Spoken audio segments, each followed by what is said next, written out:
We've previously learned that subtraction has 3 different interpretations and that it is overly simplistic or inaccurate, perhaps, to equate subtraction with just a takeaway action.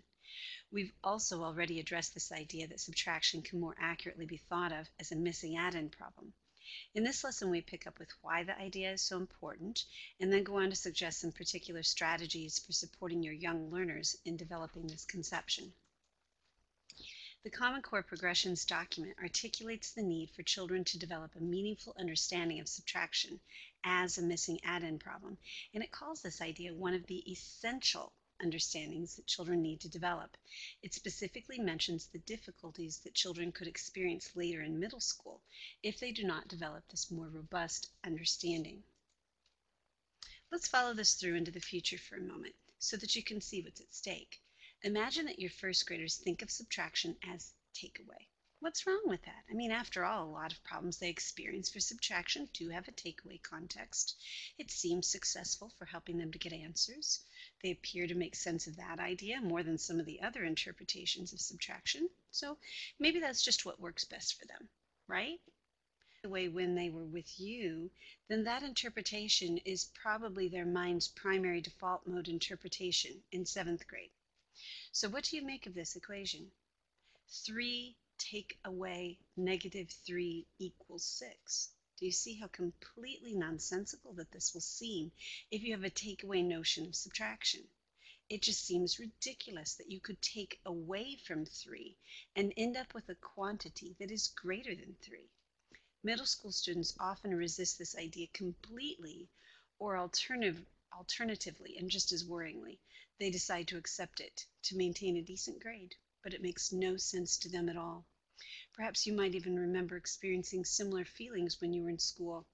Well, it turns out a lot of that anxiety could be avoided and a much more robust mathematical foundation could be built if children developed a more mathematical understanding of subtraction in early elementary school. Remember that subtraction sentences follow a pattern, and that pattern is whole minus a part equals a missing part. So imagine that we recognize that subtraction is really a missing addend problem that could be also written as part plus question mark equals whole. Well, in this particular equation, 3 is our whole, and the -3 is one of the parts, and we're searching for the other part.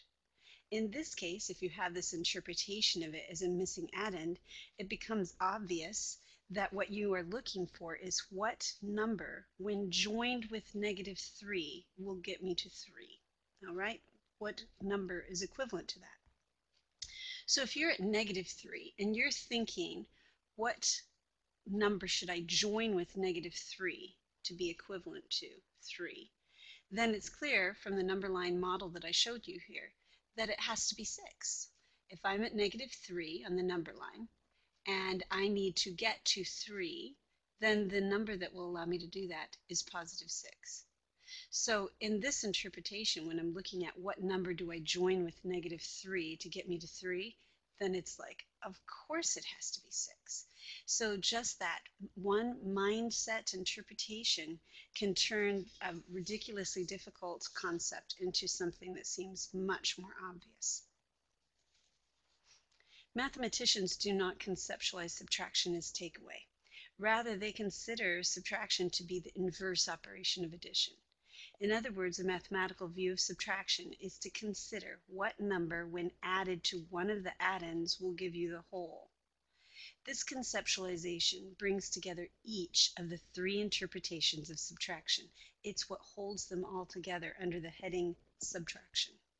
In the takeaway interpretation, we know the whole amount and we know one of the addends, the part that's taken away, and we're searching for the other addend, which happens to be the part left over.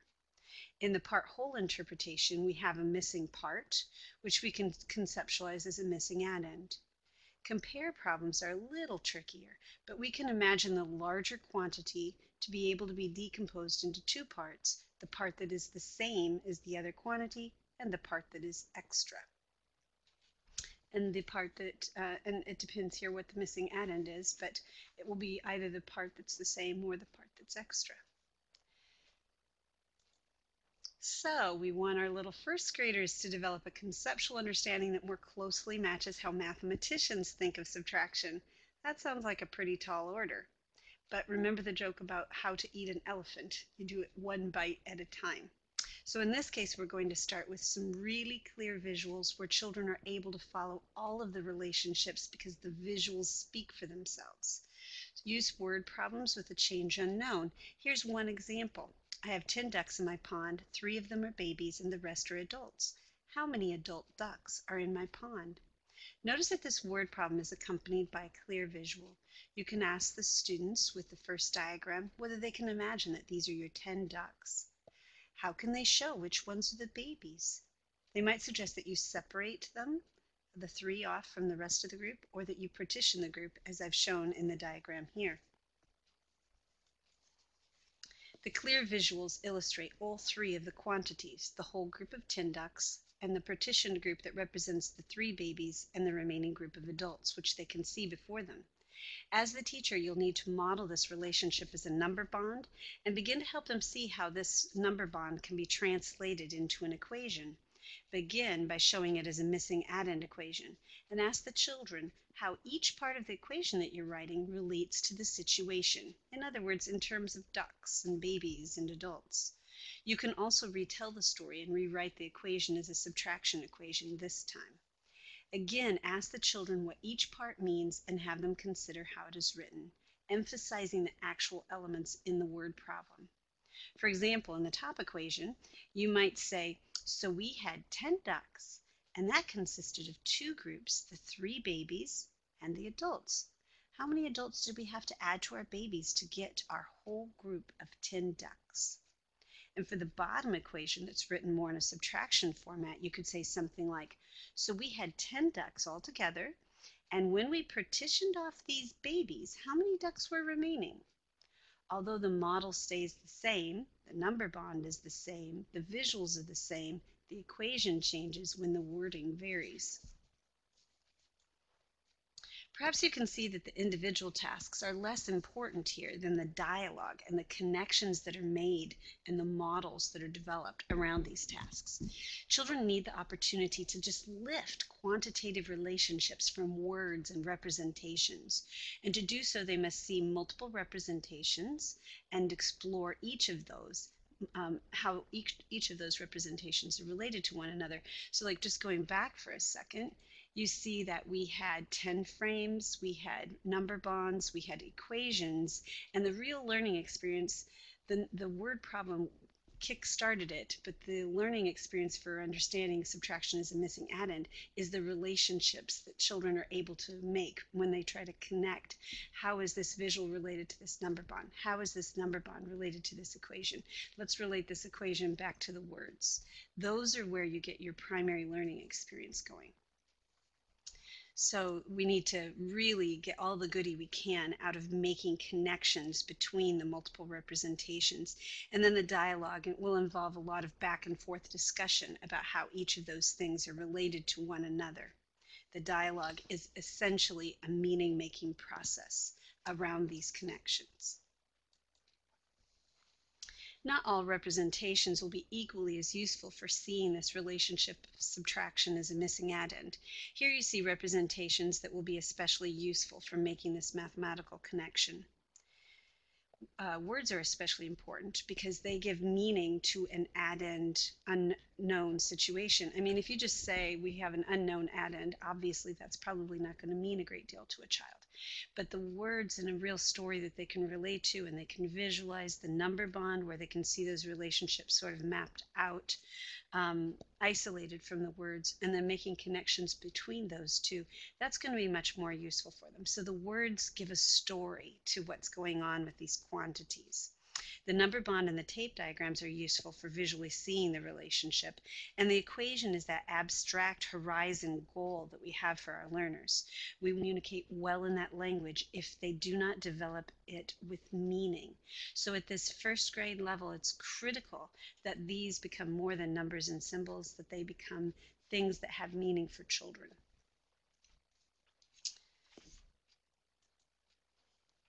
Another advantage of the number bond and tape diagram over fact families is that one representation illustrates a whole multitude of situations. The column of equations on the left illustrates the relationships that are embedded in the number bond and the tape diagram that you see here. You see 4 number sentences. However, imagine all of the unknown situations. I haven't even included the start unknown examples here, but in the middle column you see the addend unknown equations that we are primarily talking about in this presentation, and in the column on the right you see the result unknown equations. All of the equations you see on this page, and this isn't even complete, are represented by one visual, this number bond, or by the tape diagram. One visual embeds all of those relationships. So I like children to learn the relationship first and have the equations follow from that rather than the other way around, because it's much more difficult, especially given that equations don't always have meaning for children. It's much more difficult to teach them lots of things that don't have meaning rather than spending the time to make a relationship clear and let the equations follow from that. So we want children to be able, through dialogue, to make connections between the number bond or tape diagram and these equations. So that's something that we are going to work on. But that may not be sufficient for your learners because this is a pretty big idea we're talking about here. So I'm going to suggest some games that could reinforce this concept. This list here is by no means a complete set of possible games. I look forward to hearing your ideas of additional options. The first 2 games involve visual clues for the missing addend. They can see that missing addend. And then the last 2 do not. The missing addend is truly missing. And so there's some sequencing options here. You can start with the beginning ones and move on to the more difficult, more abstract. But in addition, some students may need to spend longer with the first 2 games before they're ready for the other ones. Now, I do want to point out that just doing these games doesn't necessarily reinforce the concept. In order to get the goodie out of the games, once again, you have to have some visual models, some recording systems, and some dialogue to get all the goodie out of it that you can. As I mentioned, the first 2 games involve partitioning a given set so that the learner can actually see both parts of the set. Hiding fingers is probably more of a warm-up than a game, and it can be used in the form shown here, or you can do another variation of it where you use 2 hands and you can get a whole of 10 that way. Now notice in the image that the orientation of the hand to the learner is such that they can only see how many fingers are held up. They can't see the fingers behind that are down. We can say that these fingers that are down are hiding. However, a child could easily recreate this finger arrangement to build the missing set for themselves, and their fingers are just something that's so familiar to them that this task should be more familiar and intuitive as a result. The task here is very simple, but you can use it to build the idea of a missing set. You just show fingers and you basically say, I have 5 fingers on my hand, I see, then you name how many fingers are up, how many fingers are hiding. So the task here is really simple. That's why I say it's probably more of a warm-up.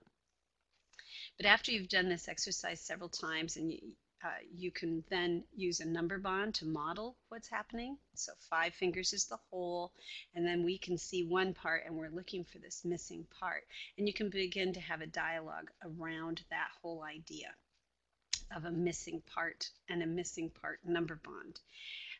Eventually you can even start modeling that in terms of equations. Through dialogue you guide your students to see that this story can have different variations, and that the variations can dictate an equation that you can write. You can initially write it as a missing addend problem, and then you can retell the same story. So I'm just going to give you an example. Supposing that I have this one that's shown here, I can say, okay, so I had 5 fingers up, and 5 fingers, 2 you can see, the remaining you can't see. They come to the conclusion it's 3. So I can retell it. So I have 5 fingers, 2 are up, and 3 are down. 2 fingers up and 3 fingers down is the same as 5. But I can also then give them a second story. What do you think of this story? I have 5 fingers up and I put 2 fingers down. How many fingers are up? Something like that. They can actually see this is a takeaway situation, but it's almost the same. and it would have exactly the same number bond, but the equation would look different. So you want to begin to build an idea, and this is going to take multiple times with building experience and adding on to the dialogues you've had previously, but you should be able to get them to the idea that the same number bond applies to both of the equations that you see in orange at the bottom of the slide. And that is not going to be something that's going to be a one-day aha for most of your learners. In fact, for some students, it will be kind of a year-long. We keep coming back to this idea. For this game, Sheep in a Fence, children will need a target number of counters and a pencil or a rod. The counters are set in a row as shown. You should also have some kind of a recording chart where the pairs of learners can keep track of all the combinations that they found. Now, the aspect of this game that makes it a missing addend context is actually the language that children use as they play. Partner 1 hides their eyes, while Partner 2 places the pencil like a fence to partition the counters or sheep into 2 fields. And then Partner 2 will say, "There are 6 sheep altogether. I have 4 sheep in my field. How many do you have?" Partner 1, keeping their eyes shut, will make a prediction and then open their eyes to see whether they were right or not, and they'll count how many sheep they have in their field. And the 2 learners will agree on the actual amount and record their combination on the recording sheet. I suggest that you perhaps post some sentence frames to support the learner's language because you want them to use that missing addend language. So you could have posted Partner 1, quote, "All together we have blank sheep. I have blank sheep in my field. How many do you have?" After the children have had some experience with the game, then again through modeling and dialogue, consider changing the recording sheet so that they learn how to record their sheet in the format of equations, perhaps showing a missing addend equation and then being able to show it in both ways, missing addend and subtraction. Although we are primarily discussing Standard 4 in the first grade OA strand, perhaps you've noticed that these games can also support your learners with different problem types, particularly the add and unknown type of problem. The next set of games do not have a visual cue for the missing part. This makes them more challenging than the previous games we just discussed. Once children have a good understanding of the missing part idea or concept, then try them with these. First, let's review what strategies children might actually use to figure out the missing part. In this module, we've talked about level 1, level 2, and level 3 strategies, and these strategies correspond to the descriptions that you see here. The children who act out problems might recreate the full set with their own set of counters and then partition off the part they can see so that they can then count the remaining part. Some children will count on from the addend that they know until they get to the whole group amount using some system of keeping track like fingers to figure out what amount they added on. And then some children might use a known number relationship to solve an unknown relationship or a number fact. And I'll give an example of that as we go. Hide and Peek. This game can be played in whole group, particularly when children are learning the game and you are facilitating the dialogue and modeling the recording of the number bonds and the equations. But eventually it can transition to a pair game. A snap cube tower is created with the target number of cubes, and both members of the pair double check to make sure that they know exactly what that target number of cubes is. One partner will put the tower behind his back and break it into 2 smaller towers. He then brings out one of those towers to show his partner. She must use what she knows about the original size of the tower, the original quantity, and the quantity that she sees now to determine how many cubes her partner has behind his back. A number bond should be modeled showing that you know the whole amount and you see one of the parts and you're searching for another part. The ensuing dialogue can involve a recognition then that you're looking for the number which, when added to this part, will give us the whole. See how flexible your thinking has to be. You can think of it as take away. I took away one part and showed you that part, so in that respect it's take away. But through dialogue they can also see it as what I'm searching for is what quantity would I add to this to get that whole. So you're going from there into a missing addend perspective. And then, of course, from there and writing the number bond into the writing of the equation so that they can begin to see that a missing part number bond corresponds to a subtraction equation or a missing addend equation, that those all are synonymous. Now, I said that I would give you an example of how a child could use a known fact. So in this case, supposing that there are 7 cubes in the snap cube tower, and partner 1 came back and showed that they could peek at to this partial tower, and it's 3. So I put 7 behind my back, and they see 3. An example of using a known fact is where a child might say, oh, you have 4 behind your back, because 3 plus 3 more would have been 6, but we had 7, so it has to be 1 more from that, so it's 4. The underlying idea of counters in a cup is very similar to hide and peek, although we use counters and some of the counters are hidden under an opaque cup. Both partners know the whole number of chips they're working with, and they can see one part, but the other part is under the cup and out of sight. And the goal is to figure out what number of chips are under the cup. This game has a number of useful purposes, including getting children to think through part-whole relationships. The value that it has in understanding missing addend relationships has to do again with the dialogue and the modeling and the practice opportunities that it provides for relating missing addend concepts or ideas or contexts to subtraction equations through real experiences. Supporting children in coming to see that subtraction problems are really missing addend problems is not the sort of thing that can be taught in one lesson or even a short lesson sequence, and not even in a unit. For some of your learners, it will be a year-long conversation that happens at various intervals throughout the year. So developing a plan to intentionally foster those connections between addend and known word problems, number bonds, which illustrate the number relationships embedded in the words, and then the equations, that's going to be really necessary because it doesn't happen in just one lesson. Behavioral objectives that relate to one lesson won't get you here.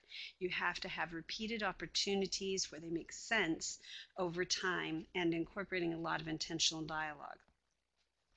Keep in mind that writing these equations and having the dialogues about how the equations fit the number bond is essential. You have to make those connections between the number bond and the equation.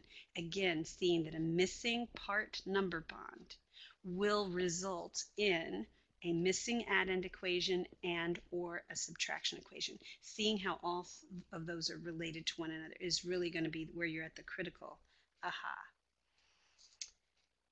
All right, so you cannot expect the learners to be proficient right away. It takes a lot of time making a lot of connections and dialogue between these elements. The reinforcement games are useful, but they do not take the place of the connections that you see at the top between the word problems as well. An important takeaway point should be that children need to see a missing whole number bond as being an addition problem. In other words, when I know the two parts but I'm missing my whole, that's addition. And when I know the whole in a part but I'm missing the other part, that number bond is subtraction. Developing that awareness will move them forward in their capacity to analyze even pretty complex word problems and decide for themselves what type of operation they're dealing with. The resource for hide and peek is on this slide, and there's a lot of other great, excellent games for children